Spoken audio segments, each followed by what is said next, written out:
there's podcast after podcast after podcast. And when you start listening to podcasts of successful business owners, mindset. It does not matter.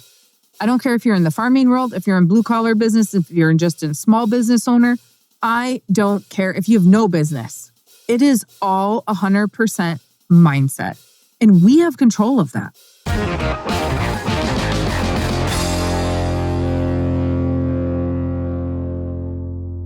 Hello, and welcome back to the podcast. Thank you very much for being here. Okay, we have moved on to the golden rule. Oh, look, the wiener's joining us. She's always here, let's be honest. She's just normally off camera, doing her thing. Might see in the bloopers that we got a little bit gassed out in the last one. Okay. Couldn't push through that one. All right. So let's talk about the golden rule. It seems like I do want to add too. If you guys have the book, which, it's funny, like even Parkinson's Law, if you look, it's not even a whole page. We spent like 20 minutes on it. Willie Sutton's was a page and a half. The golden rule is very short as well, 2 pages. There's a lot here. It might seem like it's a golden rule. Those who have the gold make the rules. Yeah, okay, moving along. No, it's really deeper than that. And so it might seem crazy that we're spending so much time on this, but we're doing it for a reason. I mean, obviously we're not just trying to fill time because we could be doing something like... You could be going to Medora. Yeah. Apparently that's a cool place in there too. Yeah. Teresa's just infatuated with grass. And so we could be outside. She could be watching the grass. That's the grass dance. Yeah. Yeah. Okay, the golden rule. Those who have the gold make the rules. And I found this interesting. Nelson goes on here to say, another golden rule we learned was do unto others as we would have them do unto us. He said, we have almost lost the concept what capitalism is about. The common man has become so infatuated with living for today that the importance of savings or creating capital is all but a lost value. That's pretty powerful. Like I've read that a bunch of times. And not until I was preparing for us to go over this did I really pay attention to that. And what he's saying is a common man is infatuated with living for today, meaning I want that, so I'm going to go buy it. I'm going to give up the ability to save. I'm not going to beat Parkinson's Law because my need to have this camper today is more important. I'm going to give up the ability to start my business because my need to go on a fancy cruise vacation with my family is more important than putting that money away so that I can have a business later. Because in here he goes on to say the American savings rate is miserably low. It is 4.6% right now, which is quite high. I thought it would be closer to like 2 or 3%. So that's good that people are saving. But yeah, we want so badly to have all the stuff that everybody else has. And we're comparing ourselves to our peers. And then we're going to end up like our peers. We want to have to be instead of be do have. Well, and what's interesting about that is like if you live for today and you kind of give in to all those immediate gratification things, you're sacrificing your future. Whereas if you sacrifice for today, the future, in my opinion, typically only ever gets like brighter and better because you're having the discipline that it requires to be that person. Yep. 100%. And then he goes on to say, as a result, someone else must provide the capital that is necessary to sustain our way of life. Have those things today that he was talking about. This strategy carries with it a very high cost. And in order to have that camper, in order to go on that vacation, that cruise, in order to have that brand new vehicle, we are going to pay really high interest rates. And those high interest rates are going to go to a lender. They're going to go to the bank. They're going to go to the credit card company, whatever that is. And so we're paying the price for not being patient. and not having some kind of goal set. I'm not a person that needs to write goals down, but they're in my head, right? I can't have this today. And it's funny because my kids used to call me Mr. Krabs because if there was a penny, I was going to pick it up, right? If there's a quarter, I'm going to pick it up. One of them asks, well, how did you get to where you're at? By being frugal and not going out to drink, not having a beer with every meal, being super smart about what I'm doing. Even now, like there's definitely programs and coaching programs and those sort of things I would like to go to. But I do a lot of due diligence before I'm going to drop 5 or 10 grand for a coaching program. Because what am I going to learn that I don't already know? And who am I going to be stuck around? I'm not going to just willy-nilly spend $5,000 and be in a room full of people that make less money than me or the same amount of money, have the same amount of success. I want to be in a room with people that have more. And I'm sure they're thinking the same thing, but let me in. So I thought that was pretty good. Well, I think one of the most important words here is must. Someone else must provide the capital that is necessary to sustain your way of life. Like it's just a fact. And we're happy to pay for that and to even overpay for that. And we're happy for them to make the rules.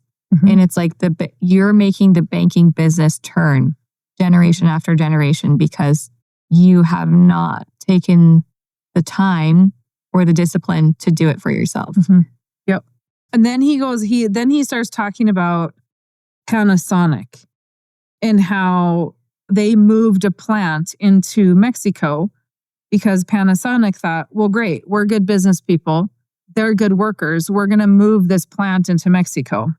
He said the typical Japanese strategy runs something like this. You put money into a business and you should expect to lose money for 5 years. When you start making money, you should plow it back into the business for 5 more years. Only then should you be taking money out of the business. But the Mexican outlook on business is I demand bonuses from the very start. He said, can you tell what happened? Panasonic pulled out of Mexico. Panasonic had the gold and they made the rules. Capital is a responsibility and should be treated with great respect. When you have a large amount of cash on one hand, all sorts of good opportunities will appear. And you can also negotiate very favorable purchase prices. So it's funny because what did I just get done saying in the last podcast? That it took me 5 years to really get this business going, right? It doesn't matter. I have interviewed hundreds of business owners and they have all said 5 years, 5 and 6 years was kind of the turning point of where everything really started to go positive. But the Japanese are saying, okay, the first 5 years, we don't expect to make any money because we have capital to put in. We have all these startup costs. We have infrastructure. We have training programs. We have to hire all these people. The next 5 years, we're going to make money, but we're going to put it back into the business so that everything is running smooth. We have a surplus of money. We can make payroll. We don't have to worry about borrowing money, right? They're still building this capital with the profits. And so we see this happen a lot in the business world. People might come into the business world. It's a blue collar business. They're making money. Fantastic. And all of a sudden, I'm starting to spend everything. I'm not putting it back in the business. And then we're 10, 15 years in, and we're like, man, we're really tired. Like our back hurts. We can't get out of bed. Our body is aching because it's a hard industry to be in. And we don't have anybody to cover for us. We can't even take a day off for vacation. We can't because we need that money because we're spending it. Did we put it back in? Did we take it out right away? What did that look like? I also like the fact that he says, when you have a large amount of cash on hand, opportunities appear. That's happened to me over and over and over and over and over. I used to think Nelson had lost his mind when he said that because I'm like, yeah, there's no opportunities. Well, I didn't have the money for the opportunity. And now I do have the cash and I can name the price. And it was funny. We have our townhouse for sale and some guy, our listing price is $290. some guy comes in, $250 cash, $250, $240. He's like, I'll give you $240 cash, close in 5 days. I'm like, dude, if you have $240 a cash, I know you have $290 a cash. And I also know you're playing a game because it's the same game I would play with the cash I have. Because you're trying to use it as a rental property. And so I countered and I was like, $285 cash, close in 5 days. Didn't hear a word from him. Like, well, that's okay. I'm not giving it away. But what he didn't know is that he's playing the game with somebody that also has money and I don't have to sell. So he should have did his due diligence and said, who is the owner? How badly do they need to sell? He's kind of halfway playing the game. Like, I research everything to see if I do have an opportunity there. How long has it been on the market? What have other people offered them? Like, you can't just go in and take an opportunity without doing your due diligence. But people with money will always take those opportunities. Well, because they're making the rules. When you have money, you get to play a different game because you can afford to wait. You can afford to not sell. You can afford to not take advantage, but you can afford to have advantage. Take advantage of opportunities that other people that are not in that same position can't. Because think about how many people need access to cash. A lot. I remember there was this gentleman that I went to high school with. He was a friend of mine and he was 1099 and he was like, hey, Teresa, like, what are you guys doing over there? You know, do you guys like make loans or whatever? Because he didn't have like a full understanding of what infinite banking was or anything like that. And he was like, yeah, I'm in need of some cash. But this guy had like over like multiple six figures in his qualified account, but his financial advisor told him not to touch it. So I was like, yeah, I'll make you a loan. So guess who got to make interest off of making him a short-term loan? I did. But because I had access to capital in an environment that I owned and controlled, and I'm making the rules. Yep. He has gold, but he has it in a place where someone else is making the rules. Yep, and he didn't take advantage of it. Nelson goes on to say here, a word of caution is in order. Do not think that everyone must conduct his financial affairs in this manner. It is not a numbers game. Individuals can reap the rewards that such discipline yields. In fact, we all need to remind ourselves that whatever you do in the financial world is compared to what everyone else is doing. So we can't think that everybody's going to understand infinite banking. This is not for everybody, is really the moral of the story. Yeah. There are some people out there that might say, if you breathe, you should do this. Well, I would agree. I used to be But if you breathe and have discipline, this is for you. Yeah. But not everybody is disciplined. And it comes back to what we talked about in previous podcasts. The rich will be rich and the poor will be poor because they don't know how to manage money. They're not focusing on it. And you truly do focus on what you care about. And so at what point, money is such a driving factor of every single thing that we do that it really is amazing to me that people don't pay more attention to it. You know, like really your health is, you can have all the money in the world if your health isn't good. So health really should be number one. But money is a very close second. Because you cannot, I've heard people say, well, if I have enough money, I can go buy the best doctor in the world. That doesn't fix crappy health. Let's look at people like Rush Limbaugh. He died of cancer. He had more money than he knew what to do with. You can't fix those kinds of things, right? And it doesn't matter how healthy you are. You could still get that. You could still be sick. So I think money is a very close second in the aspect that it is a driving factor to our stress, to our marriages, to our health. If we don't have money, we're stressed. That's causing a health issue. And so we really have to pay attention to it. And it's not that hard. I mean, I've had people in my office hyperventilating because money is such a hot topic for them. It's like, then we need to work on the hyperventilating around money. Because if you're putting this energy, this negative energy out into the world that money is hard is going to come back. Surround yourself with people that make it easy and eventually will change that mindset. Well, I was going to say that too. I think for a lot of people, that are kind of stuck in a place where they're not satisfied with the amount of money that they're making, or they feel like they can't get ahead. A lot of that has to do with your own belief system and the environment that you find yourself in. So it's like, if you're in a situation where you can't necessarily afford at this point in time to go be in rooms with people that are much more successful than you, then watch what you're feeding your brain. Be with those people on YouTube for free. Podcasts, my God. Yeah. There's podcast after podcast after podcast. And when you start listening to podcasts of successful business owners, mindset. It does not matter. I don't care if you're in the farming world, if you're in blue collar business, if you're just a small business owner. I don't care if you have no business. It is all 100% mindset. And we have control of that.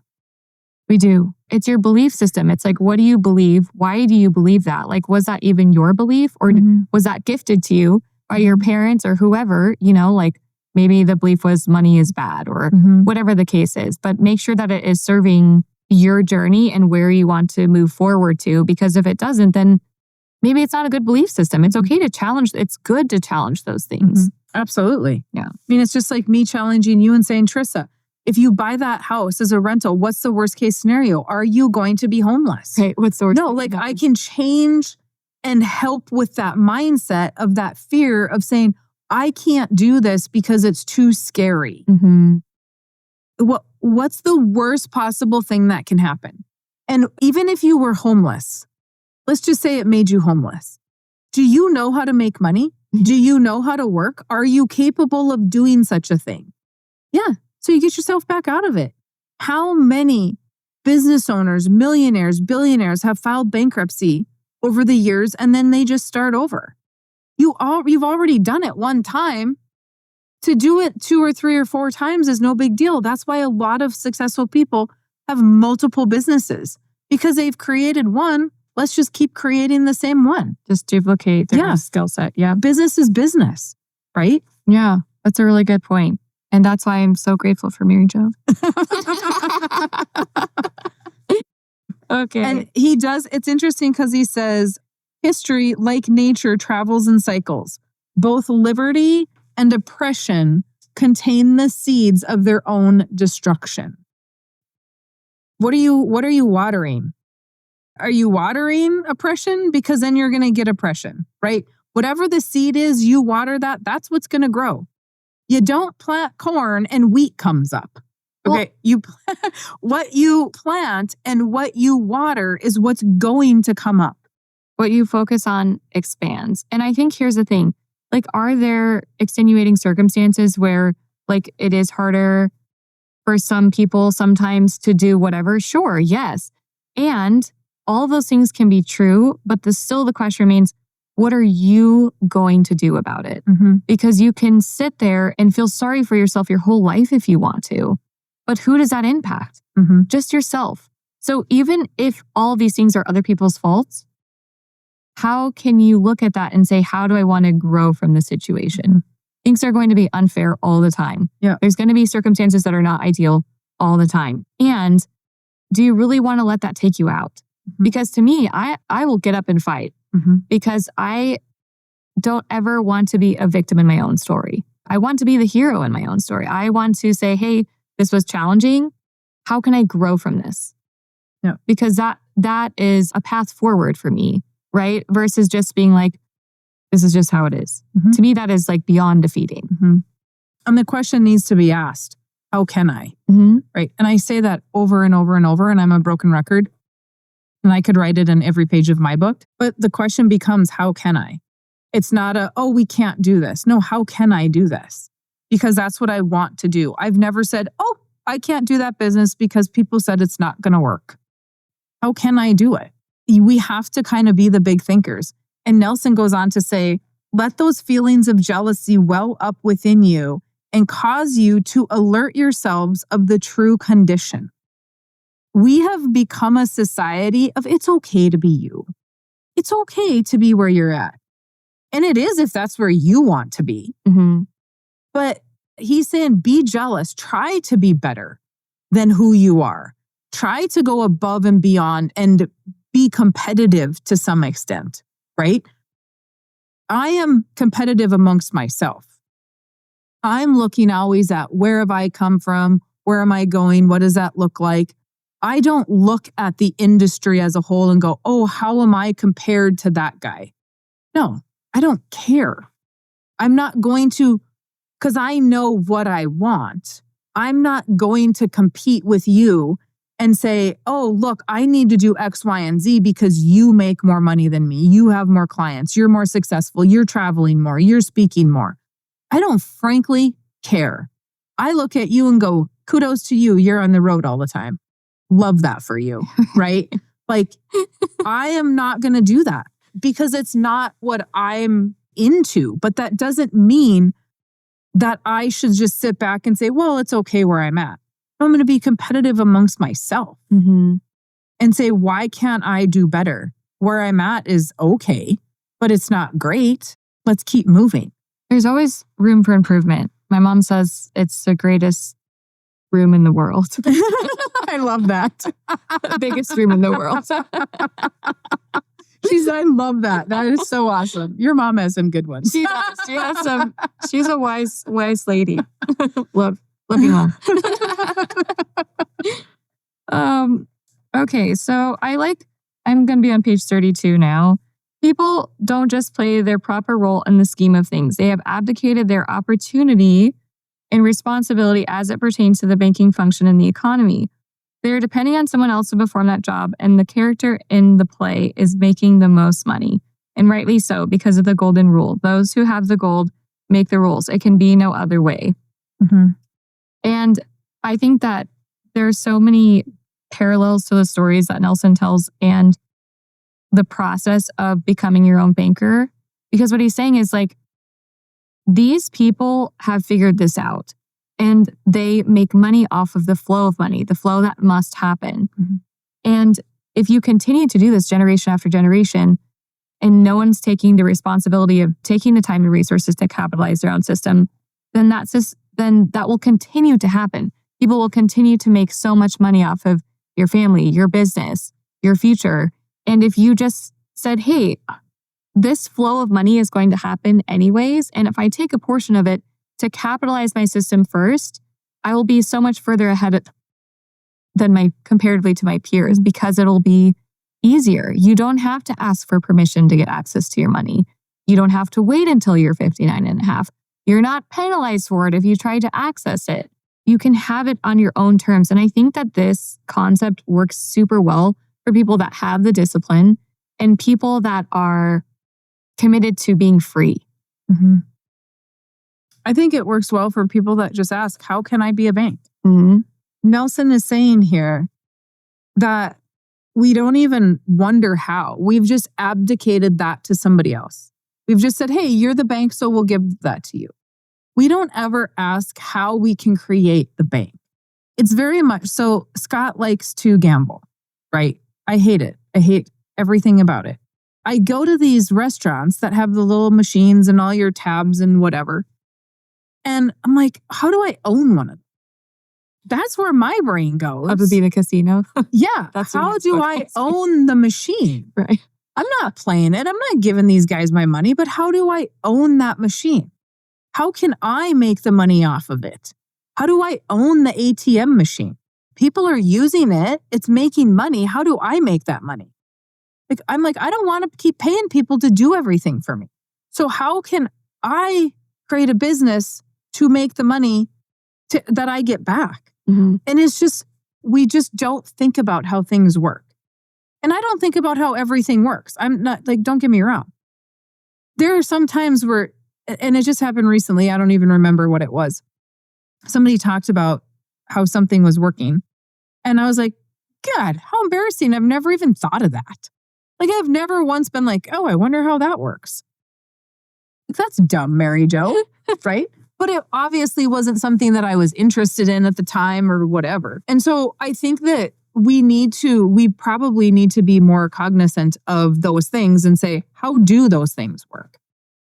Especially if it impacts your day-to-day life. Yeah.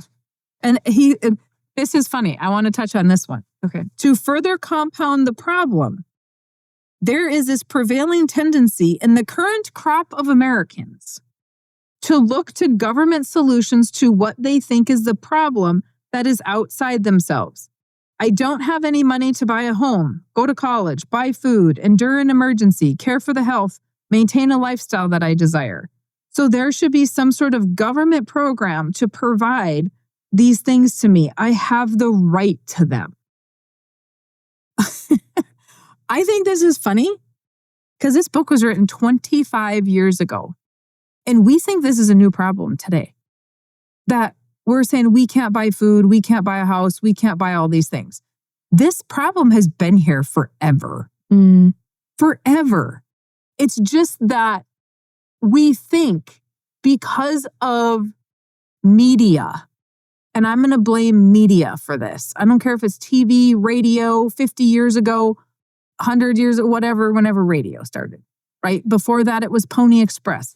They're writing what they want us to know. They're writing about the doom and gloom.